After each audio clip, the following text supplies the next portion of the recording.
Lecture number 21। आज के lecture का आगाज करते हैं। प्रीवियस लेक्चर में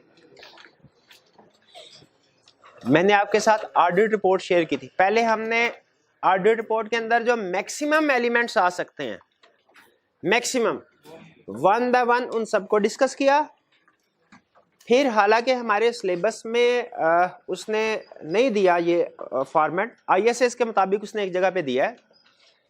मैंने बेहतर समझा कि प्रैक्टिकली भी एक सैंपल आपके साथ शेयर कर दूं ताकि आपको अंदाजा हो कि जो एलिमेंट्स हमने पढ़े हैं वो प्रैक्टिकली किस तरीके से प्रेजेंट और रिपोर्ट किए जाते हैं। ठीक है, देखिए सम टाइम थोड़ा सा फर्क आता है हमारी स्टूडेंट की लैंग्वेज में और प्रैक्टिशनर्स की लैंग्वेज में। तो शायद आपको कुछ कंसेप्ट्स ऐसे मिले जिनमें कंसेप्ट तो आपने वैसे ही पढ़ा है, लेकिन अल्फाज का, वर्ड्स का थोड़ा सा फर्क है। जो हमने नोट्स में पढ़े हुए हैं वो वर्ड थोड़े से हो सकता है डिफरेंट हो, और जो रिपोर्ट में वर्ड यूज हुए हैं वो थोड़े डिफरेंट हो। उससे फर्क कोई नहीं पड़ता। आपने कंसेप्ट मैच करना है कि क्या एलिमेंट्स सारे पूरे हैं, और जो एलिमेंट्स के अंदर हमने पढ़ा है कि ये चीज प्रेजेंट की जाएगी, ये इंफॉर्मेशन, वही इंफॉर्मेशन इंक्लूड हो रही है कि नहीं। अल्फाज थोड़े से डिफरेंट होने से कोई प्रॉब्लम नहीं है। और मैंने आपको ये भी शायद बता दिया था कि आपने इसको याद नहीं करना। ठीक है, इसमें से जो जो चीज याद करनी होगी मैं खुद आपको बता दूंगा। अभी तक मैंने आपको सिर्फ एक चीज याद करवाई है, ओपिनियन और बेसिस और ओपिनियन। ठीक है, और अगर आप देखेंगे ना तो जो हमने ओपिनियन और बेसिस ऑफ ओपिनियन की वर्डिंग याद की है वो थोड़ी सी डिफरेंट होगी जो रिपोर्ट में वर्डिंग है उससे। ठीक है, उसकी रीजन ये है, लेकिन बेसिक कंसेप्ट सेम होंगे। रीजन ये है कि ये फॉर्मेट है कंपनीज एक्ट का, और वो जो हमने याद किया हुआ है वो है आईएसएस वाला। ठीक है, लेकिन इससे कोई फर्क नहीं पड़ता। एग्जाम में अगर हमसे कहता है ना ओपिनियन ड्राफ्ट करो या बेसिक ओपिनियन ड्राफ्ट करो, तो इससे फर्क नहीं पड़ता। आप चाहे वो वर्डिंग यूज कर ले चाहे ये, लेकिन एक वर्डिंग यूज करनी है। आपने ये गलती नहीं करनी कि आईएसएस के मुताबिक भी याद कर लें ओपिनियन और कंपनीज एक्ट के मुताबिक भी, कोई एक डिसाइड कर लें और उसी को याद करें। बेहतर यही है कि जो मैंने आपको पहले बताया था आईएसएस वाला उसको याद करें, क्योंकि जब दोनों याद करेंगे तो वो अक्सर मिक्स हो जाया करेंगे और सेशन एंड तक आपको ये प्रॉब्लम रहेगी कि लाइन पे चल आईएसएस स्टार्ट किया आईएसएस वाली लाइन से, और जहां पैराग्राफ एंड किया तो पता नहीं चला कब कंपनीज एक्ट वाली लैंग्वेज में पहुंच गए। दोनों की बजाय एक ही याद करें, जो कि प्रेफरेबली आईएसएस वाला फॉर्मेट जो मैंने आपको पहले याद करवाया हुआ है। ठीक है, अच्छा इसको आपने पढ़ा होगा, इसमें आपके कुछ क्वेश्चंस भी होंगे। ठीक है, क्वेश्चंस वन बाय वन पूछ लीजिए। अच्छा, जो आपका क्वेश्चन सिर्फ अल्फाज के फर्क से रिलेट कर रहा होगा ना, तो वो मैं आपको डिस्कस नहीं करूंगा। वो सिर्फ मैं ये कह दूंगा कि सिर्फ अल्फाज का फर्क है, कंसेप्ट सेम है। एग्जाम में भी कंसेप्ट सेम है लेकिन अल्फाज का फर्क है, इससे कोई फर्क नहीं पड़ा करेगा। ठीक है जी, क्योंकि आपको पता है कि एक तो स्टूडेंट की जो लैंग्वेज होती है वो डिफरेंट है, कंसेप्ट जिस तरीके से हमने एग्जाम में प्रेजेंट करना, और प्रैक्टिशनर्स की डिफरेंट है। इस लेवल पे वो आपसे एक्सपेक्ट नहीं करता कि आप ये प्रैक्टिशनर्स की प्रोफेशनल लैंग्वेज को यूज करें। ठीक है, सिंगल लैंग्वेज को भी, सिंपल लैंग्वेज को भी यूज कर सकते हैं।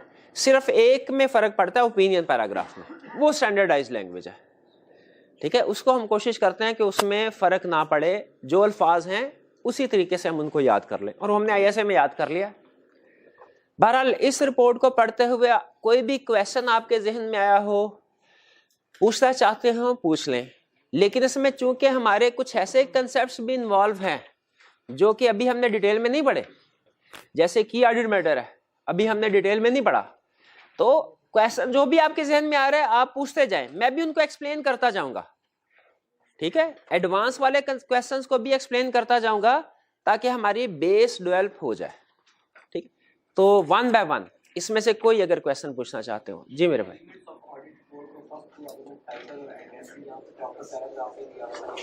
अच्छा शाबाश, उन्होंने कहा sir elements of audit report में दो एलिमेंट्स हमने पढ़े, टाइटल और एड्रेसी।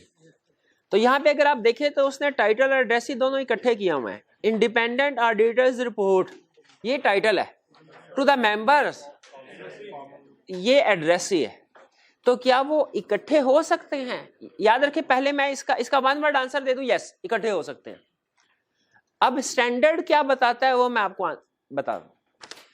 स्टैंडर्ड कहता है रिपोर्ट में जितने भी एलिमेंट्स हैं ना, जितने भी एलिमेंट्स हैं उसमें सिर्फ हम ओपिनियन पैराग्राफ और बेसिस ऑफ ओपिनियन इन दोनों की प्लेसमेंट सजेस्ट कर रहे हैं कि ये सबसे पहले हो, ये ओपिनियन और बेसिस ऑफ ओपिनियन सबसे। इसके अलावा जितने भी एलिमेंट्स हैं रिपोर्ट में होना जरूरी है, तरतीब होना जरूरी नहीं है, ये आईएसए ने हमें कहा हुआ है। तो इसीलिए देखें टाइटल भी मौजूद है रिपोर्ट में, एड्रेस भी मौजूद है, आपको सिर्फ प्लेसमेंट या प्रेजेंटेशन का मसला है, वो आपकी जजमेंट है, आप चाहे लहदा यूज कर लें चाहे एक ही लाइन में यूज कर लें।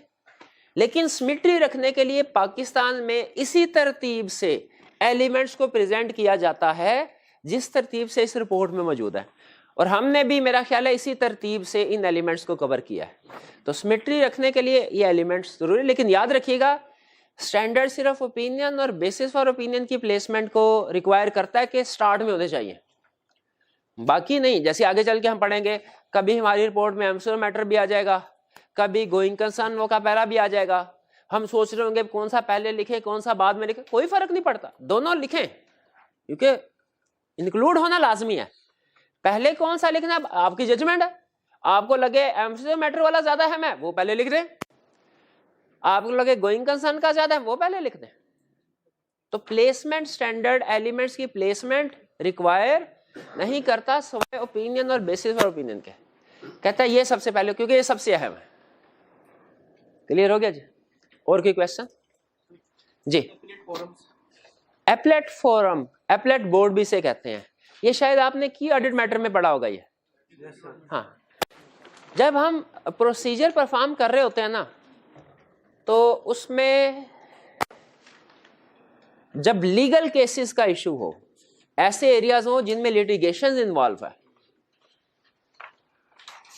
तो क्लाइंट अगर फर्ज कीजिए एक केस हार जाता है तो आपका क्या हाल है, वो फौरन उसकी पेमेंट कर देता है? नहीं, समटाइम ऐसा, समटाइम आपको ये कहेगा, ज्यादातर ये कहेगा कि केस आपका पेंडिंग है कोर्ट में, ज्यादातर ये कहेगा। तो हम कहेंगे अच्छा लॉयर से पूछ लो, कंफर्मेशन लेटर सेंड कर लो, ये एंड के बाद देखो इस केस का डिसीजन क्या आया है, अगर कोई डिसीजन आया है, इसकी जो केस के फैक्ट्स हैं, जो कॉरेस्पॉन्डेंस वगैरह है वो पढ़ लो, उससे अंदाजा हो जाएगा कि केस किस किस्म का है। प्रैक्टिकली ऐसा होता है कि केसेस डिफरेंट लेवल पे लगे होते हैं, समटाइम तो फर्स्ट लेवल पे केस लग रहा होता है सेशन कोर्ट में, वहां पे अगर कंपनी हार जाए तो आपको पता है फिर वो अपील फाइल करती है हाई कोर्ट में या फिर सुप्रीम कोर्ट में। तो ये जिस अथॉरिटी को अपील फाइल की जाती है इसे कहते हैं एपलेट ट्राइब्यूनल भी समटाइम कहते हैं, एपलेट बोर्ड भी कहते हैं, एपलेट अथॉरिटी भी कहते हैं। हाँ, लॉ में पढ़ा, टैक्स में पढ़ा, हाँ बिल्कुल ठीक है, ये उसका जिक्र कर रहा है। असल में इस कंपनी के खिलाफ पहले कोई केस जो है वो डिसाइड हो चुका होगा लोअर कोर्ट में, और इस कंपनी ने या दूसरी पार्टी ने अपील फाइल की होगी, हर तो वो ये कह रहा है कि हम एपलेट जो ट्रिब्यूनल है, बोर्ड है, उसमें जाके चेक करेंगे डॉक्यूमेंटेशन वगैरह, उसका स्टेटस देखेंगे क्या है, ठीक है। लेकिन आपको जो एग्जाम में कैफ लेवल पे केस आएगा वो सिंपल आएगा, उसमें एपलेट ट्रिब्यूनल की बात नहीं की होगी उसने। जी और कोई क्वेश्चन? अदर इंफॉर्मेशन का थर्ड पैराग्राफ,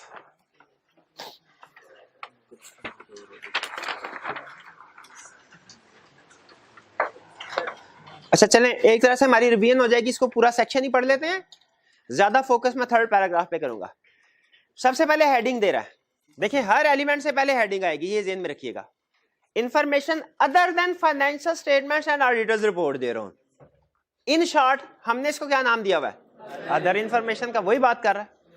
कह रहा है management is responsible for other information. Other information किस? डायरेक्टर रिपोर्ट बनाना किसकी जिम्मेदारी है? मैनेजमेंट के। Other information comprise the information included in annual report but does not include financial statement और ऑडिटर्स रिपोर्ट दे रहा हूं। वही डेफिनेशन बता रहा है जो हमने डिस्कस की थी। फिर कह रहे हैं our opinion on financial statement does not cover the other information and we do not express any form of assurance conclusion. वही बात कि हम फाइनेंशियल स्टेटमेंट्स के ऊपर तो ओपिनियन एक्सप्रेस करते हैं, अदर इंफॉर्मेशन के ऊपर ओपिनियन एक्सप्रेस नहीं करते। तो फिर नहीं करते तो पैराग्राफ क्यों दिया? ये बात आगे कर रहा है, ये बात आगे कर रहा है कि अगर हमने ओपिनियन नहीं देना तो ये पैराग्राफ क्यों? कह रहा है in connection with our audit of financial statement our responsibility is to read the other information. कहता है हमारी रिस्पांसिबिलिटी सिर्फ अदर इंफॉर्मेशन रीड करना है, उस पे रीजनेबल एश्योरेंस प्रोवाइड करना नहीं है। रीड करने में और रीजनेबल एश्योरेंस प्रोवाइड करने में फर्क है। रीजनेबल एश्योरेंस का मतलब है कि आप उस सारे एरियाज को वेरीफाई करें, उस सारी इंफॉर्मेशन को वेरीफाई करें।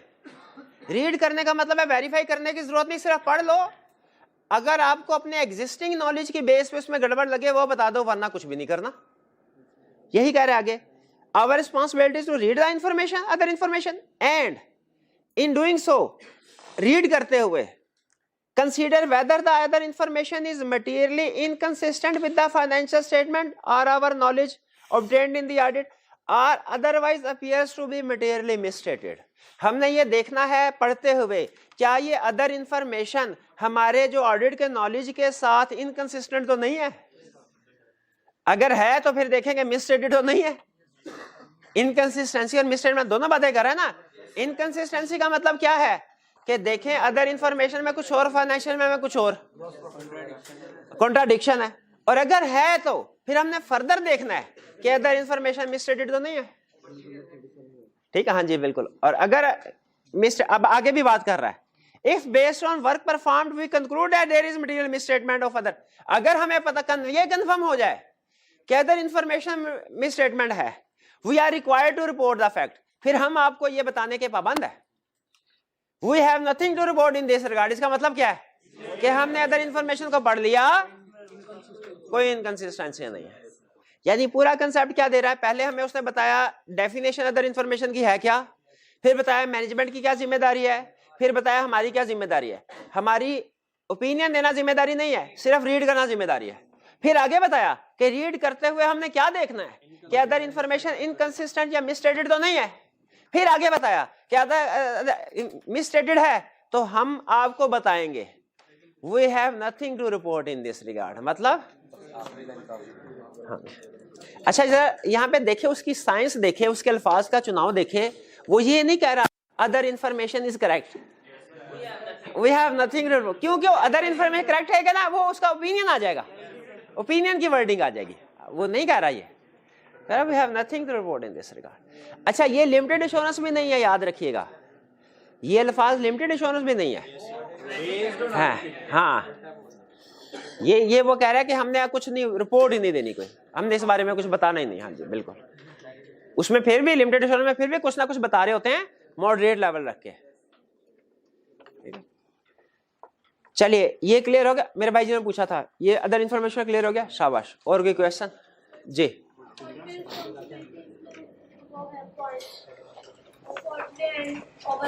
ऑडिटर रिस्पॉन्सिबिलिटी में उसने कोई वर्ड यूज किए हैं और ये रेफरेंस दे सकते हैं कि किस जगह पे किए हैं? नंबर 1, बुलेट नंबर 1 में है लास्ट। अच्छा, risk of not detecting a material misstatement resulting from fraud is higher than for one resulting from error. इसमें तो हम सारे एग्री करते हैं ना, fraud is more difficult to detect than error.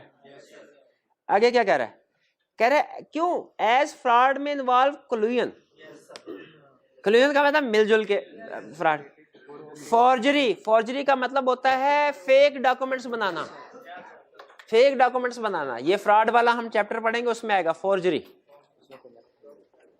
Intentional omission, जानबूझ के ओमिट करना, यानी जानबूझ के एक्सपेंसेस या लायबिलिटीज को रिकॉर्ड ना करना, जानबूझ के ऐसे डिस्क्लोजर ना देना जिनका नेगेटिव इंपैक्ट आता हो, जैसे लिटिगेशंस के। मिस रिप्रेजेंटेशन, ऑडिटर को गलत इंफॉर्मेशन देना, मैनेजमेंट गलत इंफॉर्मेशन दे ऑडिटर को। आपको पता है ना, रिप्रेजेंटेशन हम मैनेजमेंट से लेते हैं, ऑब्टेन करते हैं, और अगर ये रिप्रेजेंटेशन रिटर्न फॉर्म में ले, इसे क्या कहते हैं, रिप्रेजेंटेशन लेटर। रिप्रेजेंटेशन लेटर, जानबूझ के गलत रिप्रेजेंटेशन, तो फिर जाहिर है हम तो नहीं उसको वेरीफाई कर सकते जो मैनेजमेंट ने गलत इंफॉर्मेशन दी हमें। वो अगर प्रोसीजर परफॉर्म करते हुए आइडेंटिफाई हो जाए तो सो हो जाए, वरना मुश्किल होती है। Or override of internal control, override of internal control इस सब में सबसे ज्यादा अहम है हमारे सिलेबस के पॉइंट ऑफ व्यू से। इंटरनल कंट्रोल आपको पता है क्या है? इंटरनल कंट्रोल किसने डिजाइन इंप्लीमेंट करना है? अगर कोई एम्प्लॉय इसकी खिलाफ वर्जी करना चाहे तो नहीं कर सकता। स्टैंडर्ड ने ना एक जगह पे लिखा हुआ है, वो आगे चल के टॉपिक आएगा, उसका बेसिक कंसेप्ट शेयर करता हूं। कहता है मैनेजमेंट ने जब इंटरनल कंट्रोल डिजाइन इंप्लीमेंट कर दिया ना, कोई एम्प्लॉय अगर इंटरनल कंट्रोल बाईपास करना चाहे नहीं कर सकता, क्योंकि मैनेजमेंट उसके ऊपर नजर रखी हुई है। जैसे सीसीटीवी कैमरा है, ठीक है, अगर कोई एम्प्लॉय चाहे कि थोड़ी देर के लिए 15 मिनट के लिए सीसीटीवी कैमरा बंद कर दे, वो चोरी करके चीजें ले जाए, बाद में सीसीटीवी कैमरा ऑन हो जाए, एम्प्लॉय करना चाहे कर सकता है? नहीं, उसके पास अथॉरिटी नहीं है। वो इंप्लीमेंट वो ऑपरेट वो तो नहीं कर रहा, ऑपरेट तो मैनेजमेंट करे। लेकिन अगर कोई सीएफओ सीईओ ये करना चाहे कर सकता है, बिल्कुल कर सकता है। हाँ ठीक है, आप अक्सर देखते हैं कि बाज़ औक़ात कोई कहीं पे सरकारी दफ्तरों में खास तौर पे कोई वकूआ होता है, कहते हैं सीसीटीवी कैमरा, पता चलता है बस उसी वक्त उसी दिन खराब हुआ था सीसीटीवी कैमरा और कंप्लेन की हुई है कि ठीक कर दें। तो ये बेसिकली इसे कहते हैं ओवरराइड ऑफ इंटरनल कंट्रोल। जब मैनेजमेंट अपने बनाए हुए कंट्रोल्स को बाईपास करे, इसे क्या कहते हैं? ओवरराइड ऑफ कंट्रोल, या मैनेजमेंट ओवरराइड ऑफ कंट्रोल कहते हैं। ओवरराइड का मतलब बाईपास करना, रूल्स ब्रेक करना, रूल्स ब्रेक करना, ठीक है। इसका मतलब है, अच्छा स्टैंडर्ड ने हमें इसका सबक पता है क्या दिया है? कहते हैं इसका मतलब है किसी जगह पे अगर इंटरनल कंट्रोल्स आपने सेस किया ना स्ट्रांग है, रिस्क कम कर लो, ठीक है, लेकिन इस नतीजे पे ना पहुंचना कि मैनेजमेंट ने अभी फ्रॉड नहीं किया क्योंकि कंट्रोल स्ट्रांग है तो कोई फ्रॉड नहीं हुआ होगा। नहीं नहीं नहीं नहीं नहीं नहीं, नहीं। इंटरनल कंट्रोल स्ट्रांग होने के बावजूद भी चांसेस ऑफ फ्रॉड मौजूद हैं। किस वजह से? मैनेजमेंट अपने कंट्रोल्स को हो सकता है उसने ओवरराइड किया हो। क्या अगर मुझे कंट्रोल्स पता चला हर सेल इनवॉइस जो होती है, जब तक गुड डिस्पैच कंट्रोल है, जब तक गुड डिस्पैच नोट अटैच नहीं होगी ना, सेल इनवॉइस रिकॉर्ड नहीं होगी अकाउंट्स में। ये कंट्रोल है। मैंने सैंपल बेस पे 15-20 को देखा, इसी तरह था, हर सेल इनवॉइस के साथ गुड डिस्पैच नोट था। तो क्या इसका ये मतलब कंट्रोल स्ट्रांग है, रिस्क मेरा कम हो जाएगा? क्या इसका ये मतलब है फ्रॉड? नहीं। कहते हैं नॉर्मली तो आप ये कह लें और अपने प्रोसीजर भी कम कर दें, लेकिन जब फ्रॉड रिस्क असेसमेंट की बात आएगी ना, तो आपने खास तौर पे ईयर एंड पे जरूर बड़ी बड़ी सेल इनवॉइसेस को देखना है कि इनके साथ गुड डिस्पैच नोट है कि नहीं। हालांकि ड्यूरिंग द ईयर हम देख चुके हैं कंट्रोल स्ट्रांग है, ईयर एंड पे खास तौर पे क्यों देख रहे हैं? क्योंकि हो सकता है ईयर एंड पे सीएफओ ने खुद कह दिया हो कि भाई टारगेट पूरा नहीं हुआ, फेक सेल इनवॉइस बनाई जाओ। तो इसीलिए नॉर्मली चाहे सिस्टम ठीक भी नजर आ रहा हो, हमारा रिस्क ऑफ फ्रॉड फिर भी मौजूद रहता है। और खास तौर पे उसने कुछ ये टेक्निक्स बताई हैं, ठीक है। फोर्जरी भी एक टेक्निक है, इसके अलावा कोल्यूजन भी टेक्निक है, और फिर ये मैनेजमेंट ओवरराइड ऑफ कंट्रोल भी एक टेक्निक है। क्लियर हो गया मैनेजमेंट ओवरराइड ऑफ कंट्रोल का मतलब क्या है? ठीक है। तो उसने एग्जाम में केस स्टडी में क्वेश्चन पूछा, उसने कहा आपकी ऑडिट टीम ने इंटरनल कंट्रोल असेस किया, इंटरनल कंट्रोल बेहतरीन था क्लाइंट का, इसीलिए टीम इस नतीजे पे पहुंची कि इस क्लाइंट पे कोई रिस्क ऑफ फ्रॉड नहीं है, इसमें कोई मैनेजमेंट ओवरराइड ऑफ कंट्रोल का रिस्क नहीं है। क्या ये कंक्लूजन ठीक है? शाबाश। इसका जवाब था ठीक नहीं है। Management override of control still मौजूद है, चाहे हमें इंटरनल कंट्रोल नॉर्मली स्ट्रॉन्ग क्यों ना नजर आ रहे हो, ठीक है। तो हम अपने रूटीन के प्रोसीजर को कम कर देंगे इंटरनल कंट्रोल स्ट्रॉन्ग होने की वजह से, लेकिन जब मैनेजमेंट की इंटेग्रिटी डाउटफुल होगी ना, तो वो इस वजह से हम इंटेग्रिटी का रिस्क कम नहीं करेंगे, कंट्रोल स्ट्रॉन्ग है। मैनेजमेंट की इंटेग्रिटी को वैल्यूएट करते हुए इंटरनल कंट्रोल को साइड में कर देंगे, क्योंकि वो तो मैनेजमेंट जब चाहे बाईपास कर सकते हैं। क्लियर? तो मैनेजमेंट ओवरराइड ऑफ कंट्रोल का मतलब क्या है? मैनेजमेंट अपने बनाए हुए कंट्रोल्स को खुद ओवरराइड करे, खुद बाईपास करे। ये रिस्क याद रखें, ये रिस्क हर ऑर्गेनाइजेशन में मौजूद होता है। ये रिस्क हर ऑर्गेनाइजेशन में मौजूद होता है कि मैनेजमेंट ने अपने कंट्रोल्स खुद बनाए और अपने जाती कुछ मकासद के लिए वो जब चाहे उनको ब्रेक कर सकते हैं। क्लियर हो गया जी? ये ओवरराइड ऑफ कंट्रोल किन्होंने पूछा? तसल्ली जी। सर अगर प्रोसीजर हमने कम करते हैं और उस वक्त हमें कोई फ्रॉड मिला नहीं, लेकिन बाद में पता चलता है कि फ्रॉड हुआ है, अगर हम नारी रिस्क असेसमेंट की, रिस्क असेसमेंट से पता चला रिस्क कम है, हमने प्रोसीजर कम कर दिए, बाद में पता चला फ्रॉड है, तो कोई इशू नहीं, हमने रिजनेबल एश्योरेंस ऑब्टेन कर ली। देखें, जब तक आप आईएसएस के बताए हुए असूलों के मुताबिक काम करते रहेंगे और जहां पे जजमेंट है तो आप प्रोफेशनल जजमेंट अप्लाई करेंगे, बायस जजमेंट नहीं, प्रोफेशनल। तो फिर तब तक आपको स्टैंडर्ड सिक्योर करता रहेगा, प्रोटेक्शन देता रहेगा। इसके बाद जो मर्जी निकला है फ्रॉड, आपको दुनिया की कोई ताकत हाथ नहीं लगा सकती अगर आपने ISA को फॉलो करते हुए सारा काम किया। लेकिन अगर ISA को फॉलो नहीं किया, किसी एक रिक्वायरमेंट को भी आपने छोड़ दिया और फिर फ्रॉड सामने आ गया, फिर नहीं आपको छोड़ते। हाँ जी, प्रोफेशनल जजमेंट से मुराद यही है कि सम टाइम ऐसा होता है कि हर चीज की गाइडेंस हमें स्टैंडर्ड में मौजूद नहीं होती, तो वहां पे हमने खुद अंदाजा लगाना होता है कि इस जगह पे हमें क्या कर। हाँ, अगर आपने 22 देखें, एक होता है, एक देखें, अब ना थोड़ा सा जरा आप ना कंसेप्ट्स की बारीकियों पे आ रहे हैं, तो मैं भी अकॉर्डिंगली आपके साथ साथ चल रहा हूं। एक है प्रोफेशनल जजमेंट बायस होना, इसकी कोई माफी नहीं है। एक है प्रोफेशनल जजमेंट आपने अप्लाई की और बाद में वो फॉल्टी साबित हुई, गलत साबित हुई, इसकी माफी है, इसकी माफी है। लेकिन जानबूझ के आपने अगर गलत जजमेंट अप्लाई की, बायस हो गए, इसकी माफी नहीं है। अब आपने ये नहीं पूछना कि प्रैक्टिस में कैसे पता चलेगा, कि जजमेंट प्रैक्टिस में पता चल जाता होता है, वो बहुत से हालातों वाकयात का जायजा लिया जाता है, पता चल जाता है। नहीं ऐसे नहीं, अच्छा उन्होंने कहा सर हमने प्रोफेशनल जजमेंट अप्लाई की थी, बाद में बायस साबित होगी, ऐसे नहीं होता। देखिए स्टैंडर्ड ना, अभी हमारा जो सब्जेक्ट है ना, ये कोई 2-4 साल पहले नहीं ओरिजिनेट हुआ, इसको 150-200 साल होने वाले हैं। इसमें जितनी भी कमी बेशी होती है ना, वो ऑलरेडी आइडेंटिफाई हो के जितनी भी कमियां थी वो एडजस्ट हो चुकी हैं। इस तरह के इश्यूज पहले आए थे, अब उन्होंने रूल्स बता दिए हुए हैं। आपने डॉक्यूमेंट्स की बेस पे साबित करना कि आपने जजमेंट क्या अप्लाई की। आपने कहना जी प्रोविजन फॉर बैड डेट मैंने इस साल हाई एस्टीमेट की, क्योंकि कोरोना वायरस था और इस वजह से लोगों के माली हालात खराब थे और रिकवरी मुश्किल थी, इसी वजह से मैंने हाई परसेंटेज। बाद में चाहे 1 रुपए का भी बैड डेट ना हो, आपकी गलती नहीं, आपको कोई नहीं कहेगा कि मिस स्टेटमेंट है, आप कहेंगे सर देखिए उस वक्त और वो चूंकि रीजनेबल है, हर बंदे को समझ आ रही है कैसे होना चाहिए, तो आपको सपोर्ट किया जाएगा। ठीक है, और कोई क्वेश्चन?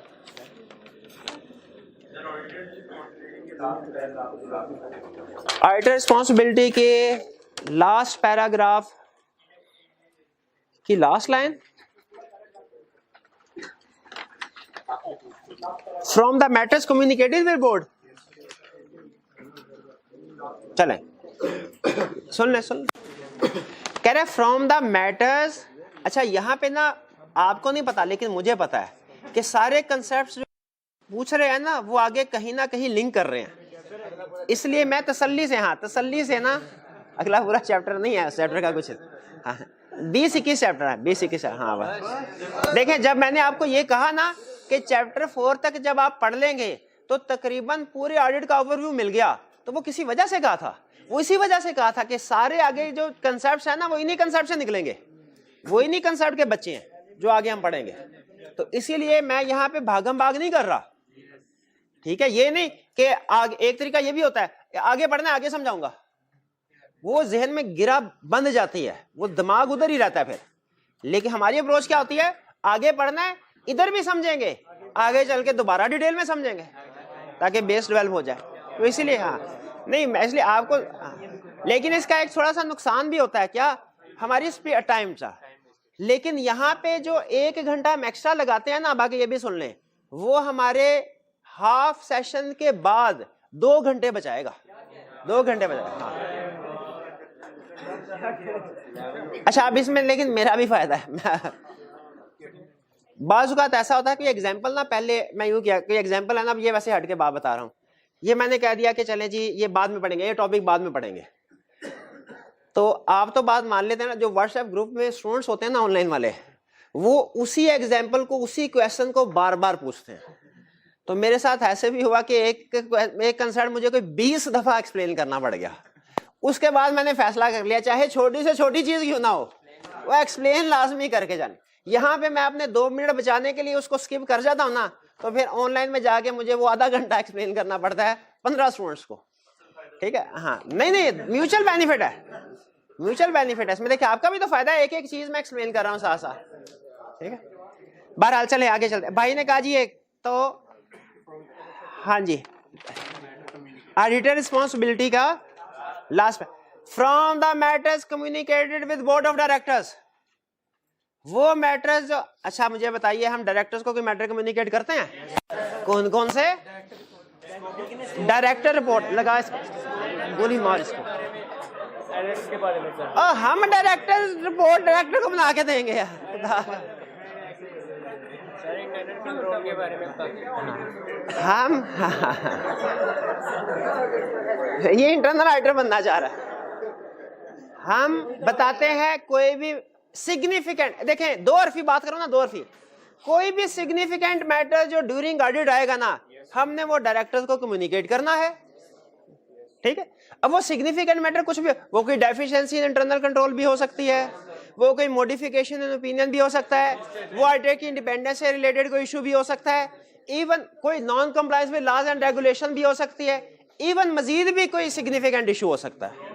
अब वो क्या कह रहा है? कह रहा है from the matters communicated with board of, हमने वो सिग्निफिकेंट मैटर जो डायरेक्टर्स को कम्युनिकेट किए हुए हैं, उनमें से we determine those matters that were of most significance in the audit of financial statement of current period। तो हमने उनमें से मोस्ट सिग्निफिकेंट को सेलेक्ट किया, क्योंकि आपको याद है मैंने की ऑडिट मैटर को एक्सप्लेन करते हुए वर्ड यूज किया था मोस्ट सिग्निफिकेंट का। तो देखें सिग्निफिकेंट मैटर्स कम्युनिकेट करने हैं डायरेक्टर्स को, तो जो मोस्ट सिग्निफिकेंट होगा वो सिग्निफिकेंट में से ही निकलेगा ना। ऐसा तो नहीं हो सकता कि कोई मैटर सिग्निफिकेंट नहीं है लेकिन मोस्ट सिग्निफिकेंट है, लॉजिकली नहीं है। तो इसीलिए वो कह रहा है कि जो सिग्निफिकेंट मैटर्स हमने डायरेक्टर को कम्युनिकेट किए थे उसमें से फैसला किया मोस्ट सिग्निफिकेंट कौन से हैं। फिर क्या किया हमने, एंड देयरफॉर की ऑडिट मैटर, वो हमारे की ऑडिट मैटर होंगे। कोई आपसे पूछे की ऑडिट मैटर को डिफाइन करे, हम कहेंगे जो मैटर जो डायरेक्टर्स को कम्युनिकेट करते हैं उनमें से जो मोस्ट सिग्निफिकेंट मैटर होते हैं वो की ऑडिट मैटर। ये एक तरह से उसने की ऑडिट मैटर की डेफिनेशन बताई है हमें। फिर कह रहे हैं we describe these matters in our auditors report, इन मैटर्स को हम ऑडिटर रिपोर्ट में डिस्क्राइब करते हैं। अनलेस लॉ और रेगुलेशन प्रिक्लूड्स का मतलब है मना करते हो, एक्सक्लूड करते हो। Public disclosure about the matter or in extremely rare circumstances we determine that a matter should not be communicated in our report because the adverse consequences of doing so would reasonably be expected to outweigh the public interest benefit of such communication। क्या कह रहा है? पहले उसने बताया, तीन चीजें बताई हैं उसने इस पैराग्राफ। पहली चीज की ऑडिट मैटर क्या होते हैं, दूसरी चीज उसने कहा की ऑडिट मैटर हम अपनी रिपोर्ट में बताते हैं, तीसरी चीज उसने एक्सेप्शन बताई है असल में कि वो कौन से केसेस हैं जिसमें की ऑडिट मैटर नहीं बताया जाता, की ऑडिट मैटर नहीं बताया जाता। अच्छा, इसमें एक बहुत ही टेक्निकल कंसेप्ट है वो आपको बता रहा हूं। एक की ऑडिट मैटर सेक्शन के अंदर कितने की ऑडिट मैटर होते हैं? दो, तीन समझ, तीन है ऑन एवरेज। दो कंसेप्ट है, दोनों में फर्क है। जिसने ये फर्क समझ लिया ना, समझ ले उसकी एनालिटिकल स्किल शॉप है। एक है कब की ऑडिट मैटर इंक्लूड नहीं किया जाएगा, दूसरा कंसेप्ट है कब की ऑडिट मैटर सेक्शन इंक्लूड नहीं किया जाएगा। नहीं ना समझ आई? आ गई? क्या मतलब की ऑडिट मैटर इंक्लूड नहीं किया जाएगा, इसका मतलब क्या है कि कोई एक नहीं बाकी दो किए जाएंगे, और की ऑडिट मैटर सेक्शन पूरा सेक्शन ही उड़ जाएगा। दोनों कंसेप्ट डिफरेंट है। अच्छा, अगर फर्क समझ आ गया तो बताइए इस पैराग्राफ में जो बात कर रहा है कि हमने की ऑडिट मैटर नहीं, या जो भी है सेक्शन नहीं, ये की ऑडिट मैटर की बात कर रहा है कि नहीं दिया जाएगा, या की ऑडिट मैटर सेक्शन की बात कर रहा है? शाबाश, की ऑडिट मैटर की बात कर। आपने भी बोला था, वो हाथ उन्होंने उठाया था। हाँ जी भाई, आप ऐसा करें, आप हर रोज 2-3 नोट ले जाए, इधर आके बैठ जाया करें, आपके लिए भी आसानी हो, मेरे लिए भी आसानी हो। चले, तो की ऑडिट मैटर और की ऑडिट मैटर सेक्शन में फर्क समझ आए। यहाँ पे कह रहा है की ऑडिट मैटर ने इंक्लूड किया जाएगा। हमारा ऑडिट में कंसेप्ट होता है, इसे कहते हैं कॉन्फिडेंशियलिटी। वैसे ये सिर्फ ऑडिट में नहीं, हम कोड ऑफ एथिक्स पढ़ेंगे, कोड ऑफ एथिक्स पढ़ेंगे। याद रखें, कोड ऑफ एथिक्स में जो रूल उसने लिखे हैं ना, है चार्टर्ड अकाउंटेंट के लिए, लेकिन उसको जितना पढ़े ना उसको दाद देने को दिल करता है। वो एक आम बंदे की जिंदगी पे भी अप्लाई होते हैं। जैसे एक प्रिंसिपल है कॉन्फिडेंशियलिटी का, वो क्या कहता है, आप जब ऑडिट कर रहे होंगे ना, आप जब ऑडिट, तो क्लाइंट से आप कॉन्फिडेंशियल इंफॉर्मेशन पूछेंगे। आप मेरे से पूछे मेरी सैलरी क्या है, पूछे नहीं, हाँ नहीं पता है, नहीं बताता, क्या कर लोगे, नहीं बताता। लेकिन अगर आप राइज के ऑडिटर बन के आएंगे और फिर मेरे से सैलरी पूछे, मेरे पे बताना लाजिम है, क्यों?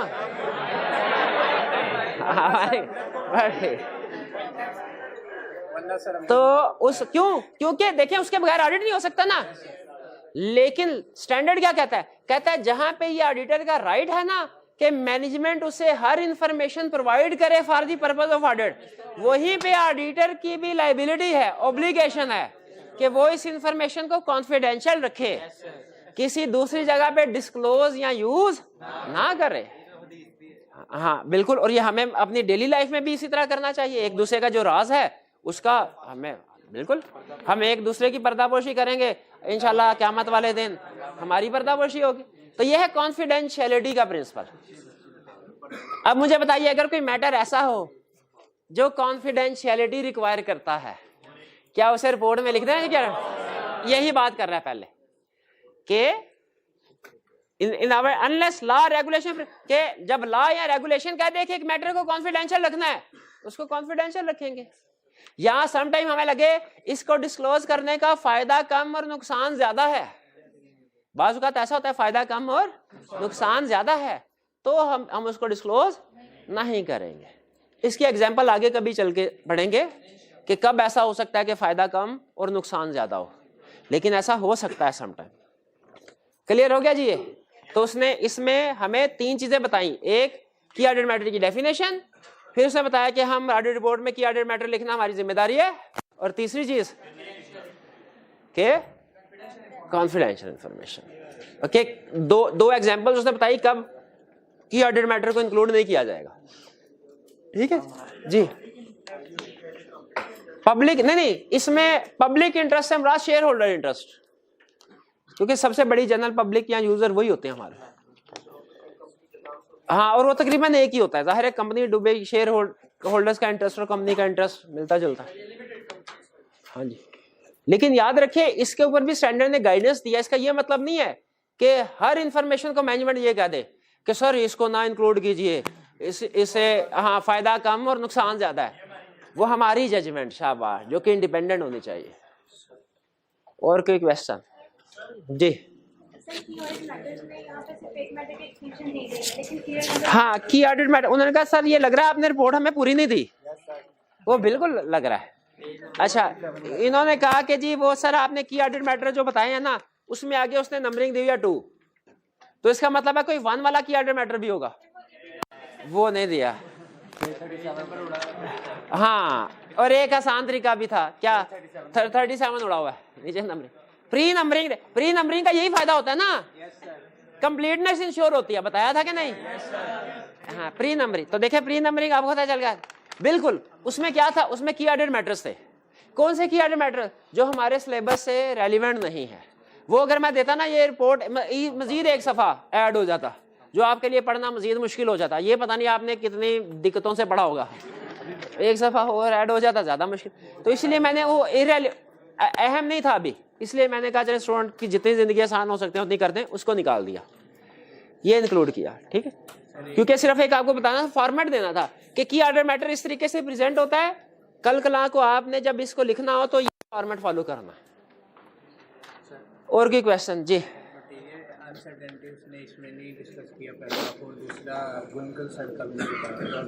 अच्छा, पहला क्वेश्चन इनका, अच्छा मेरा ख्याल है अब आज रिपोर्ट ही डिस्कस और एडवांस कंसेप्ट डिस्कस होंगे, ये शायद ना हो सके, कोई प्रॉब्लम नहीं है।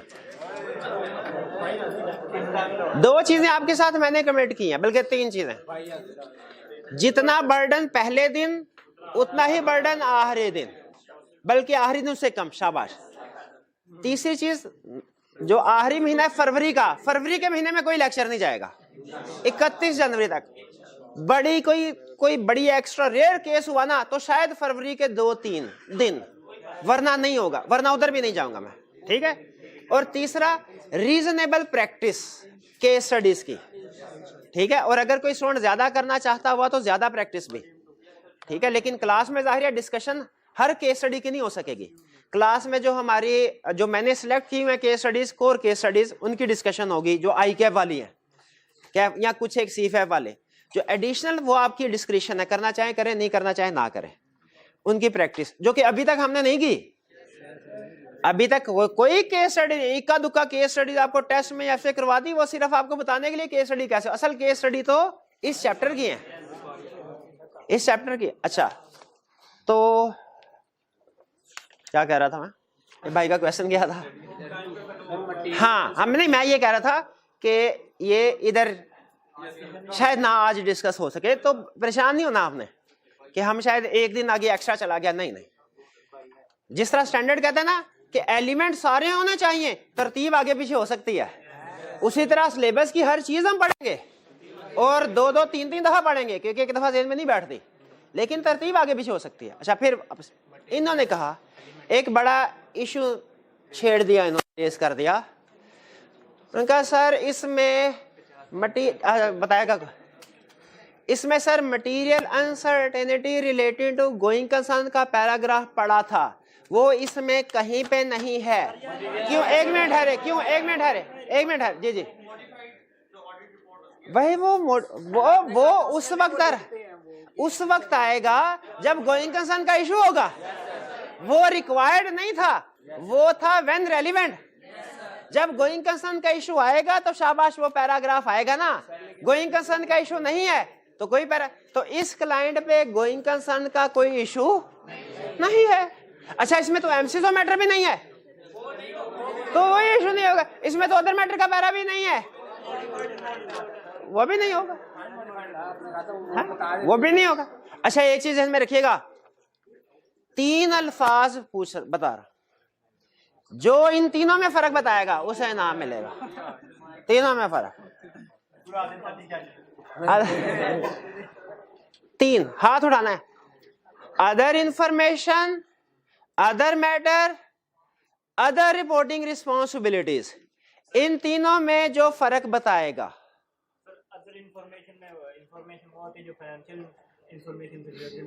अदर इंफॉर्मेशन में वो इंफॉर्मेशन होगी जो फाइनेंशियल स्टेटमेंट से नहीं रिलेट करती, जैसे डायरेक्टर्स रिपोर्ट वगैरह। अदर मैटर, अदर मैटर में वो इंफॉर्मेशन आएगी जो ऑडिटर से रिलेट कर रही है और ऑडिटर यूजर्स को बताना चाहता है। अदर इंफॉर्मेशन और अदर मैटर में फर्क समझ आ गया। तीसरा अदर रिपोर्टिंग रिस्पॉन्सिबिलिटीज, शाबाश, ये जो रेगुलेटर्स रिक्वायर करते हैं कि आपने फाइनेंशियल स्टेटमेंट्स के साथ मजीद कुछ मैटर्स के ऊपर भी ओपिनियन देना है, ठीक है, वो है हमारा अदर वन। हाँ जी बिल्कुल। अब अदर रिपोर्टिंग रिस्पॉन्सिबिलिटीज में पाकिस्तान में रेगुलेटर्स ने क्या कहा हुआ है, किस किस चीज के ऊपर ओपिनियन देना है। चार हैं, चारों बताएंगे तो 100 रुपए इनाम। नहीं, वन बाय वन देखें, दूसरे स्टूडेंट्स को भी जरा मौका दे दें।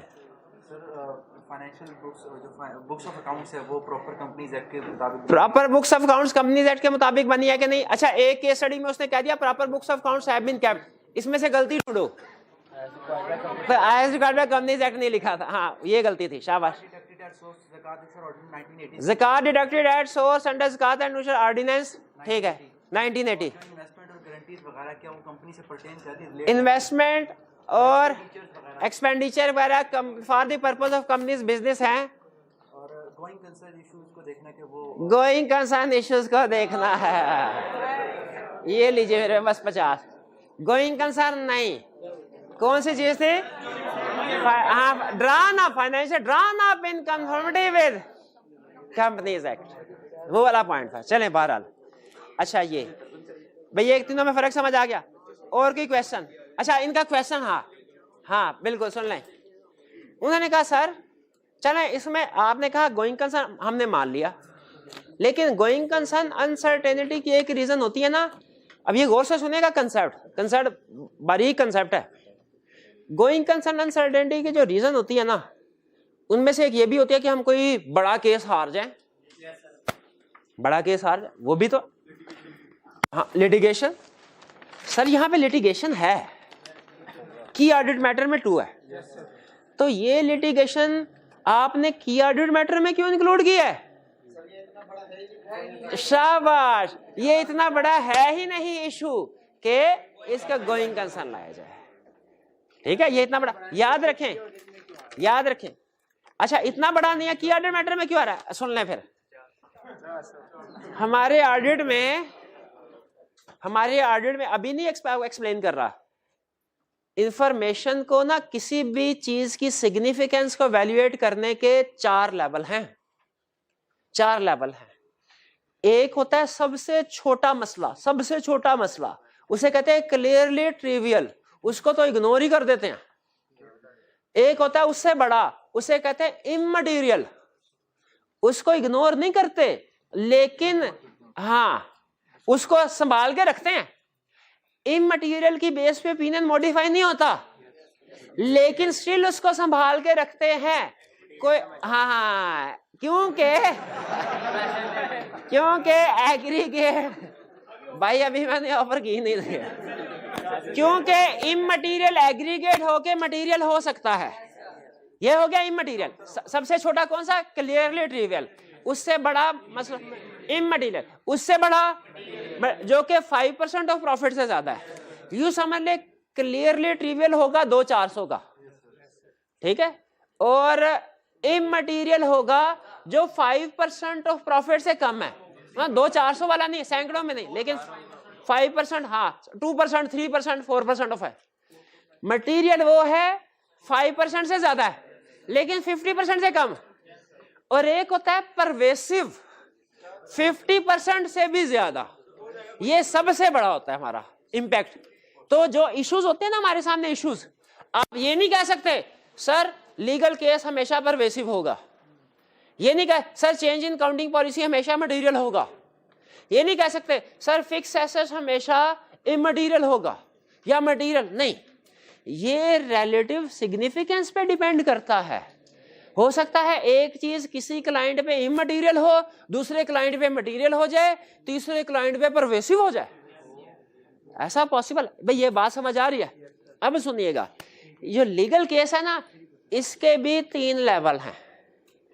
एक है रूटीन नेचर के लीगल केसेस जो कंपनीज के खिलाफ चलते रहते हैं, जैसे कंपनी की प्रोडक्ट सही नहीं और वारंटी क्लेम नहीं कर रहे, उसने कंज्यूमर कोर्ट में केस फाइल कर दिया। कुछ कंपनीज की नेचर जी हाँ डेटर्स वगैरह ने कर दिया कि जी आपने प्रोडक्ट हमें सही सप्लाई नहीं की। रूटीन नेचर के केस, जो रूटीन नेचर के केस होते हैं ना ये आते हैं की ऑडिट मैटर में। फिर कुछ केस होते हैं एक्सेप्शनल नेचर के, एक्सेप्शनल नेचर के जो कि कभी कभार होते हैं, जैसे सीएफओ को रिमूव कर दिया, उसने कंपनी के खिलाफ केस फाइल कर दिया। जैसे हमने 300 मिलियन का कोई इंटेंजिबल पेटेंट्स एक्वायर किए और किसी कंपटीटर ने कहा हमारे चोरी कर लिए आप लोगों ने। अब ये जो इस तरह के केसेस है ये रूटीन नेचर के नहीं है, एक्सेप्शनल है। जो एक्सेप्शनल लिटिगेशन होती है ना ये मटेरियल तो होती है, जब बड़ी हैवी अमाउंट होती है, लेकिन स्टिल अगर कंपनी के खिलाफ फैसला हो जाए ना तो कंपनी बंद नहीं होती, कंपनी बंद नहीं होती, कंपनी चलती रहती। इसको फिर हम की ऑडिट मैटर में नहीं लिखते क्योंकि एक्सेप्शनल है, किसमें एम्फसिस ऑफ मैटर में लिखते हैं। लेकिन अगर केस इतना बड़ा हो कि अगर कंपनी के खिलाफ डिसीजन हो गया तो कंपनी बंद हो जाएगी, उसके पास पेनल्टी पे करने के पैसे भी नहीं होंगे, फिर इसे एम्फसिस ऑफ मैटर में नहीं बल्कि material uncertainty relating to going concern में डालें। ये बात समझ आ गई? तो लीगल केस, क्वेश्चन मेरा ये है, लीगल केस की ऑडिट मैटर में आएगा, एम्फसिस मैटर में आएगा, यहाँ के material uncertainty related to going, शाबाश, डिपेंड करता है। अब ये तो हो गया, एग्जाम में कैसे पता चलेगा ये सुन लें। एग्जाम में नॉर्मली वो ये नहीं कहता कि रूटीन नेचर का केस है। एग्जाम में अगर तो वो कह देना लीगल केसेस चल रहे हैं, कोई उसके आगे उसकी बताए ना, डिटेल ना बताए, तो इसका मतलब है की ऑडिट मैटर है। लेकिन नॉर्मली ऐसा नहीं करता। जब एग्जाम में लीगल केस बताए और उसके साथ उसकी नेचर बताए, कस्टमर ने फाइल किया, चाहे कस्टमर की तरफ से ही हो, बाज़ औक़ात कस्टमर की तरफ से भी बड़े क्लेम होते हैं, अगर उसने एग्जाम में लीगल केस के साथ उसकी नेचर को एक्सप्लेन किया हुआ है, नेचर कुछ भी हो, सीएफओ की तरफ से हो, सप्लायर की तरफ से, कस्टमर की तरफ से, गवर्नमेंट की, किसी की तरफ से, तो आपने एमसीजो मैटर रखना, और अगर केस बताए साथ में नेचर भी बताए और आगे ये लाइन लिख दे कि अगर एडवर्स डिसीजन आया कंपनी में not able to continue its operations, जब ये अल्फाज लिख देना कंपनी में नॉट बी एबल, तो फिर इसका मतलब क्या है? Material uncertainty related to going concern का पैरा आएगा। क्लियर? अच्छा, हिस्ट्री में एक छोटी सी एग्जांपल आपको दे दूं। या वो जो सिगरेट होता है ना, उसके ऊपर लिखा तंबाकू नोशी सेहत के लिए नुकसानदेह। एक जगह पे मैं केस पढ़ रहा था, जब ये इंडस्ट्री स्टार्ट हुई ना, उस वक्त डब्बी पे ये नहीं लिखा होता था। एक बंदे ने सिगरेट इस्तेमाल की, उसे लंग कैंसर हो गया, उसने कंप्लेंट फाइल कर दिया कि इनकी प्रोडक्ट नुकसानदेह है और इन्होंने मुझे नहीं बताया, तो मुझे पेनल्टी इनसे लेके दीजिए। और वो केस जीत गया। उस केस को अमाउंट उसकी डैमेजेस जब कंपनी ने पे किए, उसके बाद कंपनी रिकवर नहीं कर सकी, बंद हो गई। अगर आप इस कंपनी के ऑडिटर हो, एक मिनट हारिए, अगर आप इस कंपनी के ऑडिटर हो, ये एंड पे केस चल रहा है कोर्ट में, आपको सिग्निफिकेंस का अंदाजा हो गया कि पेनल्टी हैवी है। की ऑडिट मैटर, एमसीसो मैटर या गोइंग कंसर्न अनसर्टेनिटी, क्यों? क्योंकि हमें इंफॉर्मेशन मिल गई कि कंपनी बंद हो सकती है। अगर ये इंफॉर्मेशन ना होती फिर एमसीसो मैटर में जाता, फिर एमसीसो मैटर में जा नहीं, केस चल रहा है तो अंदाजा होता है अमाउंट से। अमाउंट लॉयर बता देता है कि लाइकली आउटकम क्या है, ठीक है, लॉयर हमें बता देता है। अच्छा, अब सुने, ये एंड पे सिचुएशन ये है कि लॉयर ने कहा कंपनी केस जीत जाएगी, लेकिन अगर हार गई ना तो पेनल्टी इतनी है कि पे नहीं कर सकेगी। कंपनी ने क्या किया? इसको डिस्क्लोज किया है, प्रोविजन रिकॉर्ड नहीं की, इसको डिस्क्लोज किया है। क्या ये मिस स्टेटमेंट है? मिस स्टेटमेंट नहीं है। आपने अल्फाज गौर से नहीं सुने। हाँ, लॉयर ने कहा केस जीत जाएंगे, ज्यादा चांस है ये केस जीत जाएंगे, लेकिन अगर हार गए तो कंपनी पे नहीं कर पाएगी, ज्यादा चांस है केस जीत जाएंगे। इसका मतलब क्या है? आउटफ्लो प्रोबेबल के not probable? Outflow not probable है, इस पे प्रोविजन नहीं आती, डिस्क्लोजर आता है। अब सुने, ये बात समझ आ गई? कंपनी देगी डिस्क्लोजर, हम देखेंगे डिस्क्लोजर ठीक है तो अनमोडिफाइड ओपिनियन, और साथ में पैरा कौन सा? एमसीसो मैटर के uncertainty related going, material uncertainty related going concern, क्योंकि वकील ने क्या दिया था क्वेश्चन में कि पे नहीं कर पाएंगे। अच्छा, अब मुझे बताइए, अगर ये रेंट के बाद पता चले कंपनी केस हार गई है, ये एडजस्टिंग इवेंट है कि नॉन एडजस्टिंग? एडजस्टिंग इवेंट है। हाँ? और फायर वाला नहीं है ये एग्जांपल, मैंने आपको एडजस्टिंग और नॉन एडजस्टिंग की नहीं बताई हुई, अभी आप बताएंगे एडजस्टिंग और नॉन एडजस्टिंग की एग्जांपल। क्लास में कोई स्टूडेंट जो एडजस्टिंग इवेंट्स की एग्जांपल बताए? एनआरवी ऑफ इन्वेंट्री, इन्वेंट्री का ईयर एंड के बाद कॉस्ट से कम पे सेल होना, bankruptcy of debtor, decision of legal cases. ये कहां से पढ़े आप? किसने सीखा है? हाँ, अब मैं ये कह रहा है, मैंने नहीं बताए हुए, ये वो कह रहा है लिखे भी हुए हैं। लेक्चर गौर से सुने तो फिर है ना, लिखे हुए थे तो उसमें डिसीजन, लीगल केस का डिसीजन एडजस्टिंग इवेंट है। इसका मतलब है अब हमने सिर्फ डिस्क्लोज नहीं करना, अमाउंट्स को रिकॉर्ड करना है। तो सारी डिस्कशन का मतलब समझ आ गया। इसमें एक तो मैंने आपको सिग्निफिकेंस बता दी कि चीजों की सिग्निफिकेंस के लिहाज से हम डिसीजन करते हैं, चीजों की सिग्निफिकेंस के लिहाज से डिसीजन करते हैं। और फिर मैंने बहाने से यह कंसेप्ट भी रिवाइज किया कि कब लीगल केस को डिस्क्लोज करना है और कब उसकी एडजस्टमेंट करनी है जिसमें आप फेल हो गए। अच्छा, बहरहाल ये समझ आ गया ना कि एक ही लीगल केस हो सकता है कभी की ऑडिट मैटर में हो सकता है वो लीगल केस एमसीयू मैटर में भी आ सकता है। मेरा क्वेश्चन की इंफॉर्मेशन आपको खुद बताएगी मैंने किधर आना। इस रिपोर्ट में एमसीज में क्यों नहीं आया? क्योंकि ये उस ऑडिटर की जजमेंट के मुताबिक रूटीन नेचर का केस होगा, रूटीन नेचर का केस होगा।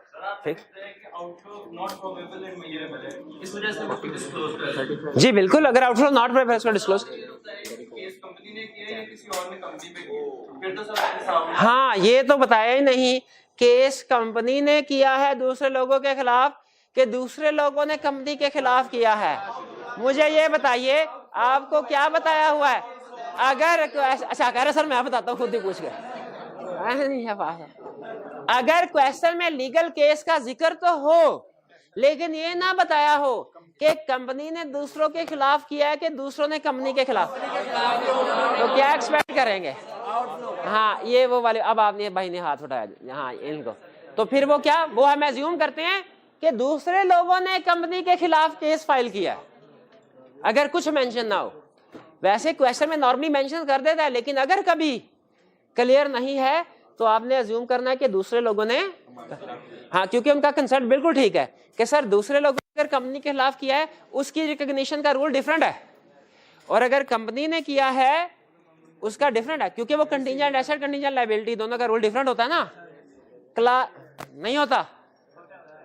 क्लास में कोई स्टूडेंट जो मुझे बता दे कि कब कंपनी के खिलाफ लीगल केस रिकॉर्ड किया जाएगा और कब कंपनी का जो दूसरों के खिलाफ जो लीगल केस किया है उसको रिकॉर्ड किया जाएगा। नहीं अच्छा, आप लोग पार्टिसिपेट क्यों नहीं करते? नहीं नहीं वाकई नहीं आता आपको?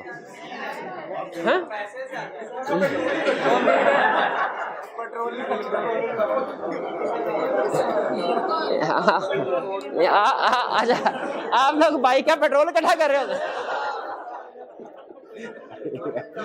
ठीक है, कब लीगल के, अच्छा दो सवाल। पहला सवाल, दूसरे लोगों ने कंपनी के खिलाफ लीगल केस फाइल किया है, कंपनी कब डिस्क्लोज करेगी, कब रिकॉर्ड करेगी? एक मिनट है पहले भाई, जी जी बताएं। अगर आउटफ्लो नॉट प्रोबेबल है, अगर आउटफ्लो नॉट प्रोबेबल है लेकिन मेजरेबल है तो हम उसको डिस्क्लोज करेंगे। अगर आउटफ्लो नॉट प्रोबेबल या मेजरेबल है तो हम डिस्क्लोज करेंगे। अगर प्रोबेबल एंड मेजरेबल है तो फिर प्रोविजन रिकॉर्ड, अगर प्रोबेबल एंड मेजरेबल है तो प्रोविजन रिकॉर्ड करेंगे। शाबाश। और अगर कंपनी ने दूसरों के खिलाफ केस फाइल किया, जैसे इंश्योरेंस कंपनी का केस था, हाँ वर्चुअली सर्टेन है तो हम रिसीवेबल, शाबाश। अगर वर्चुअली सर्टेन है तो रिसीवेबल रिकॉर्ड करेंगे। अगर इनफ्लो प्रोबेबल एंड मेजरेबल है डिस्क्लोज करेंगे, और अगर प्रोबेबल नहीं पॉसिबल है नथिंग। शाबाश। ये कहां से सीखा है? शाबाश। मैं भूल गया हूँ, मैं भूल गया। शाबाश शाबाश। चले भाई मैं बताएं, क्वेश्चन आंसर हो गया ना आपका? क्वेश्चन, इनका क्वेश्चन देखे मैंने बिला वजह इसके ऊपर 20 मिनट नहीं लगाया लिटिगेशन वाला। ये आगे चल के आने वाला केस स्टडीज में उसमें आपने डिसीजन करने होंगे। और कोई क्वेश्चन रिपोर्ट के हवाले से?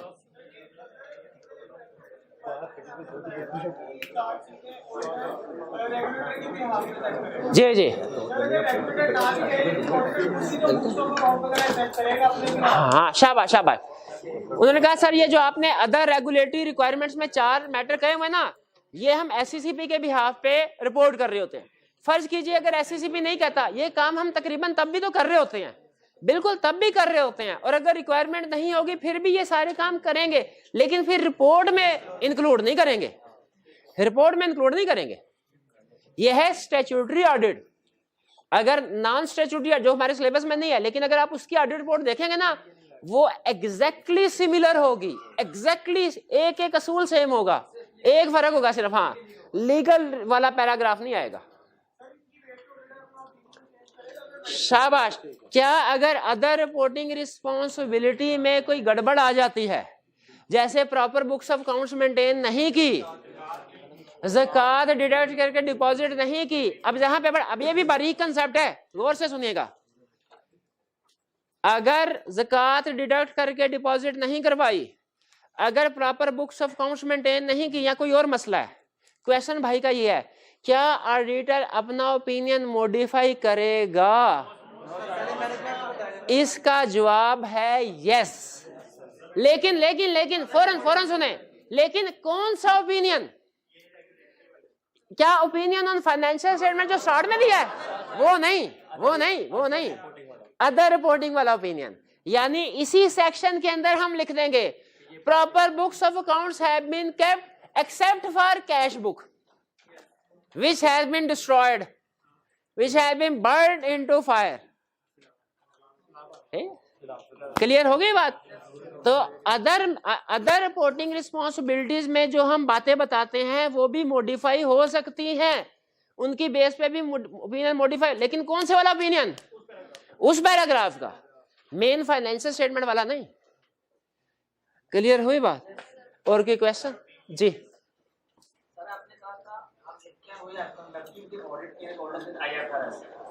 We have conducted our audit in accordance with IFRS।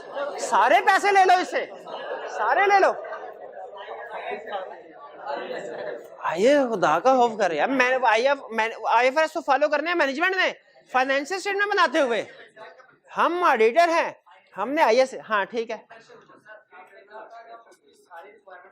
सारी रिक्वायरमेंट पूरी करेंगे, बिल्कुल बिल्कुल। हाँ जी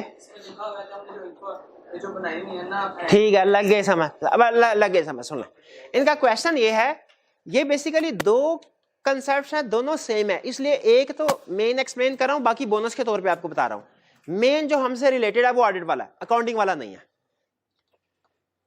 हमने ऑडिट करना है ISS के मुताबिक, लेकिन समटाइम्स कोई दो चार बातें ऐसी होती हैं जो लोकल लॉ कहता है भाई मेरी मानो, क्योंकि पाकिस्तान में लोकल रिक्वायरमेंट्स भी है, वो हमने देखना होता है एडिशनल है कि नहीं।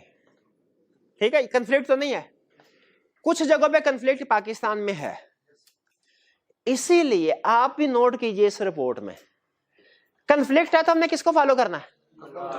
Local law. जब लोकल लॉज को फॉलो किया तो कोई ये कह सकते हैं कि हमने ISS के मुताबिक ऑडिट किया? नहीं। हाँ, इसीलिए आप नोट कीजिए यहाँ पे जो ऑडिटर रिस्पॉन्सिबिलिटी में किसी दूसरी बेसिस में कह रहा है ना, वी हैव ऑडिटेड, वो ये नहीं कह रहा we have audited in accordance with international standards on auditing, वो कह रहा होगा कुछ इस तरह की बात, we have auditing standard as applicable in Pakistan. शाबाश, वो किस वजह से कह रहा है? इसी हाँ फर्क की वजह से, फर्क की वजह से। ठीक है, वरना हम सारा ऑडिट करते हैं ISS के मुताबिक ही है, लेकिन जो कि वो दो चार रिक्वायरमेंट्स फॉलो नहीं करते, उस वजह से फिर हमें इजाजत नहीं है। अच्छा, अब ये तो रिक्वायर्ड, अब bonus concept, similar concept apply होता है मैनेजमेंट पे। मैनेजमेंट ने अगर सारे के सारे अकाउंटिंग स्टैंडर्ड्स फॉलो किए हैं ना, फिर वो फाइनेंशियल स्टेटमेंट के नोट्स टू द अकाउंट्स में लिख सकती है we have prepared financial in accordance with IFRS। लेकिन यहाँ पे भी अगर आप देखें, वो जहाँ पे कहता है ना मैनेजमेंट ने फाइनेंशियल प्रिपेयर किया है IFRS, क्योंकि कुछ रिक्वायरमेंट्स ऐसी हैं जैसे कंपनीज एक्ट का फॉर्मेट, हम IS 1 को फॉलो नहीं करते, 4 शेड्यूल। अच्छा, रिक्वायरमेंट हालांकि सिर्फ एक है, लेकिन नहीं फॉलो किया स्टैंडर्ड को, तो स्टैंडर्ड कहता है चाहे एक रिक्वायरमेंट क्यों ना हो, आप मेरा नाम नहीं लिख। आप देखिए इसमें भी उसने लिखा होगा, ये नहीं लिखा होगा मैनेजमेंट की जो IFRS के मुताबिक बनी है, लिखा होगा approved accounting standards as applicable in Pakistan, इस तरह के अल्फाज लिखे होंगे। वो इसी वजह से लिखे हैं कि कहीं पे कंफ्लिक्ट है और वहां पे अपने लोकल लॉ को ऊपर रखा है, तो IFRS माइंड करके उन्होंने कहा ठीक है करें उसको, नो प्रॉब्लम, लेकिन कंप्लायंस फिर शो ना करें IFRS के साथ। भाई ये बात समझ आ गई? और कोई क्वेश्चन? जी, आपने स्टार्ट में कहा कि अगर ऑडिट के बाद से फ्रॉड आता है तो आपको तब तक स्टैंडर्ड प्रोवाइड करेगा, सिक्योरिटी देता है कि आप उसे अकॉर्डिंग फाइल करें। अब जैसे यहाँ पे हम पाकिस्तान लॉ को लेके आ रहे हैं बीच में स्टैंडर्ड के अकॉर्डिंग, फिर अब स्टैंडर्ड, उनका क्वेश्चन ये है कि सर आपने ISS को फॉलो नहीं किया, अगर पाकिस्तान लॉ को फॉलो किया और अब कोई फ्रॉड सामने आ जाता है, तो अब हमें क्या प्रोटेक्शन ISA की होगी? वो ISA की नहीं होगी, ISA के बापू की होगी। पाकिस्तान में जो लॉ है, जब हमने लॉ की बात मानी, तो आपका क्या ख्याल है, लॉ हमें प्रोटेक्ट नहीं करेगा? लॉ प्रोटेक्ट करेगा, करेगा। ठीक है जी। अच्छा एक मिनट, रिपोर्ट से रिलेटेड कोई और क्वेश्चन है आपका?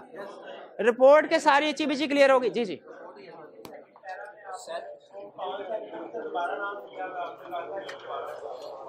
अच्छा हाँ, ओपिनियन पैराग्राफ में उसने जो 5 एलिमेंट है ना, उनका 2 दफा जिक्र कर दिया है।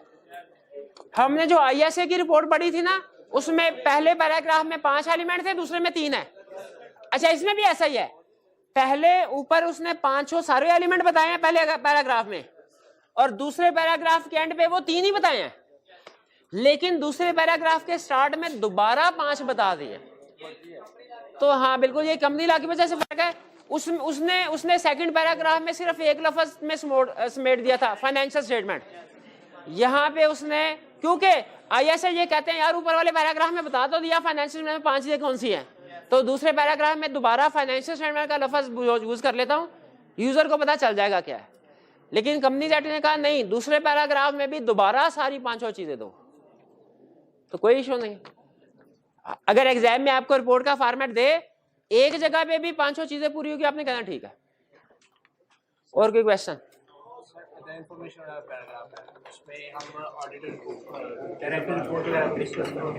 यानी कि वो फाइनेंशियल स्टेटमेंट के साथ हमें पहले मिलेगी, तो लेकिन आपसे पहले कंपनी लॉ में हमने इसको छोड़ दे। देखें, अदर इंफॉर्मेशन आपने अज्यूम करना है, अदर इंफॉर्मेशन हमें रिपोर्ट साइन करने से पहले मिल जाती है। ये हमारे सिलेबस में नहीं है भाई, इसमें ना पूरा स्टैंडर्ड है ISA 720 जो कहता है कभी इंफॉर्मेशन आपको पहले मिलती है, कभी बाद में मिलती है, कभी आधी पहले मिलती है, कभी आधी बाद में मिलती है। ये सारी कहानी तो C5 के लिए भी कुछ छोड़ दे भाई, सारा कुछ इधर ही है। कैफ की फीस में C5 भी बढ़ देंगे यार, ऐसे तो ना करें। अदर इंफॉर्मेशन बस इतना ध्यान में रखें, हमें पहले पहुंच जाए भाई। क्लियर? यहाँ पे कोई इशू था? चलिए, अब रिपोर्ट हमारी खत्म हो गई, सबसे अहम, और हमने बहुत सी केस स्टडीज भी डिस्कस कर ली हैं। अब कल या परसों के लेक्चर में आपको केस स्टडी की असाइनमेंट मिलेगी, ज़हनी तौर पे तैयार हो जाए, और जितनी मैंने टिप्स बताई हुई हैं आपको, एग्जांपल्स वगैरह नोट करवाएं, ये 4 वाली, ये 3 वाली, जो भी एग्जांपल, मिस स्टेटमेंट की स्कोप लिमिटेशन, इसको रिवाइज कर लें 1-2 दिन में, क्योंकि अभी आगे इसको सारा ऑडिट जो हमने आज तक सीखा है, अब उसको यूटिलाइज करने का टाइम आ गया। ठीक है, तो कल या परसों के लेक्चर में असाइनमेंट आपको मिलेगी। ठीक है जी, आज का लेक्चर यहाँ खत्म करते हैं हम। अल्लाह हाफिज।